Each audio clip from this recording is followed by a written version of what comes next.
pendapat Wahabi, berbeda dengan Ahlussunnah wal Jamaah tentang Allah. Saya pernah berdialog begini,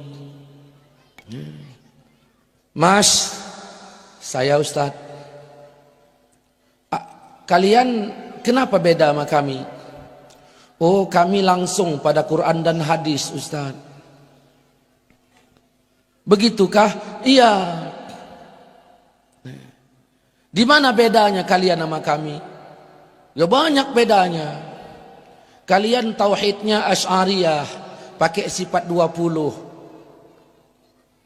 Terus, kalau kami tauhid uluhiyah, rububiyah, asma wa sifat. Yang mana yang asli? Yang kami, yang 20 bid'ah. Nabi pernah membagi tauhid dibagi 3. Tolong riwayat siapa? Nabi nggak pernah membagi tauhid jadi 3, Pak. Nggak pernah. Sahabat tidak pernah. Tidak pernah. Maka pembagian ini di abad ke-7 dilakukan oleh Ibnu Taimiyah. Jadi tidak benar itu. Nah, mereka mengatakan Allah itu duduk di arasy. Saya pernah bertanya, Allah di mana? Di arasy. Dari mana kau tahu? Al-Quran yang bilang, Ustaz. Mana ayatnya? Ustaz buka surat Thaha ayat 5. Ar-Rahman 'alal arsy istawa. Ar-Rahman Tuhan yang Maha Pemurah. 'Alal arsy, di atas aras duduk dia. Ini Allah yang bilang. Ustaz percaya nggak dengan ayat? Ya percaya. Ya kita wajib percaya, Ustaz. Betul, saya percaya kali dengan ayat. Cuman yang saya nggak percaya otakmu itu. Nah, begini Ustaz, ya kalau Allah udah bilang dirinya duduk di sana, ya sudah kita wajib mengiktikadkan seperti itu. Kenapa begitu? Karena ini ayat, Ustaz. Siapa yang menolak ayat kafir. Kalau begitu kita wajib menerima ayat. Benar. Bagaimana kalau ku jawab Tuhan di Palestina? Loh, apa ada ayatnya? Kau baca surat Safat 99. Allah mengatakan di situ dalam ayat itu, inni zahibun ila rabbi sayahdin. Allah menceritakan perkataan Ibrahim yang dibenarkan Allah. Aku berangkat menjumpai Tuhanku. Berdasarkan ayat itu kemana Ibrahim pergi? Ke Palestina. Berarti ayat ini menunjukkan Tuhan di Palestina. Berarti, nah ini juga ayat. Jadi kalau ditanya orang Allah di mana? Di aras dan di Palestina. Aduh, nggak boleh pakai aduh-aduh, Mas. Begini Ustaz, begini gimana? Pernah seorang wanita ditanya Nabi, terus kata Nabi, aina Allah, di mana Allah? Terus wanita itu menjawab, fis sama, di langit. Terus Nabi berkata, aku siapa? Engkau Rasulullah. Terus kata Nabi, merdekakan dia karena dia sudah menjadi mukmin. Berarti Nabi mengesahkan i'tikad Allah di langit. Begitukah? Iya. Ya sudah, berarti berdasarkan hadis ini tadi Allah di mana? Di langit. Sekarang saya nanya, Allah di aras apa di langit? Nah, di atas apa di langit? Ya sama saja, oh beda. Langit di bawah aras, aras di atas langit. Aras ada 1, langit ada 7. Pokoknya nggak boleh pakai pokok. Saya udah jerah, diajak teman ke tandem. Ustadz, ayo ke kampungku yuk ke tandem. Mau ngapain? Nah, makan duren. Apa ada? Pokoknya adalah udah hidup mobil, pergi ke sana, makan duren dalam hati. Sampai ke sana, saya tanya, durennya mana? Pokoknya. Gratis kawan tadi diantar. Hanya modal pokok duren. Ini bicara kebenaran, bukan bicara main pokok-pokok. Tadi kau bilang Allah di aras, sekarang Allah di langit. Nah, kalau begitu saya juga punya dalil. Kata Nabi, kalau kamu sholat jangan meludah ke depan, karena antara engkau dengan Ka'bah ada Allah. Berarti Allah di bumi.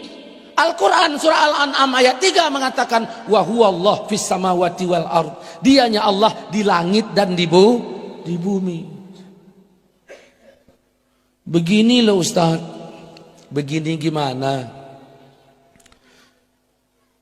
Bukti bahwa sesungguhnya Allah di atas. Nabi Muhammad Isra Mi'raj itu kemana? Ya ke langit. Terus kalau ke langit, ini menunjukkan Tuhan itu di atas. Ini makanya kami mengatakan Allah itu di atas. Oh, begini loh. Nah, kami punya bukti juga bahwa Allah di Bukit Tursina. Karena dalam Quran, Nabi Musa ketika menjumpai Tuhan di Bukit Tursina, dan ini diabadikan juga dalam Quran. Begini loh Ustaz, yang mengatakan Allah itu di langit, itu ulama-ulama Mekah loh. Hubungannya sama cerita kita ini apa? Loh, cobalah Ustaz mikir sedikit. Oh ya, maksud Anda ulama Mekah mengatakan Allah di langit. Oh ya. Terus maksudnya apa ini? Kalaulah mereka salah, kalaulah Wahabi salah, cobalah Ustadz pikir, kenapa Allah biarkan mereka menguasai Masjidil Haram? Ini menunjukkan mereka benar. Maka tauhidnya pun yang mengatakan Allah duduk di aras pun betul. Karena tak mungkin orang yang salah menguasai Masjidil Haram. Oh, coba kau pun mikir juga ya. Aku aja. Kalaulah Yahudi salah, kenapa Allah biarkan menguasai Masjidil Aqsa? Karena ini juga negeri Isra Mi'raj. Berarti Yahudi benar. Saudara-saudaraku, begitulah kalau memahami ayat enggak benar. Akan terjadi penempatan Tuhan lebih 30. Makanya Al-Quran tidak mengizinkan kita mencomot ayat-ayat itu sebagai dalil untuk menempatkan Tuhan di sana sini. Al-Quran tutup dalam surat Baqarah ayat 186. Idza sa'alaka ibadi anni fa inni qarib. Apabila hambaku bertanya tentang aku, apabila hambaku bertanya tentang aku, katakan aku dekat. Ujibu da'watad da'i iza da'an. Ku terima doanya kalau dia doa. Yang penting konsisten, konsekuen. Maka tidak ada lagi Allah di Gua Sur, tidak ada lagi di Bukit Tursina, tidak ada lagi di Palestina, tidak lagi di sana sini. Makanya Ahlus Sunnah wal Jamaah mengatakan Allah sudah ada sebelum adanya tempat. Dan keberadaan Allah sama seperti dahulu. Kana Allah wala makan. Saudara-saudaraku seiman, seakidah yang dirahmati Allah Subhanahu wa taala. Maka dari sini saya mengatakan Wahabi ya tidak mengikuti literatur ayat. Nah, ini beda kita dengan Wahabi. Jadi Wahabi mengharamkan maulid, kita katakan tidak. Ya, Wahabi mengharamkan Sayyidina, kita bedah secara ilmiah juga keliru. Nah, banyak perbedaan kita dengan Wahabi.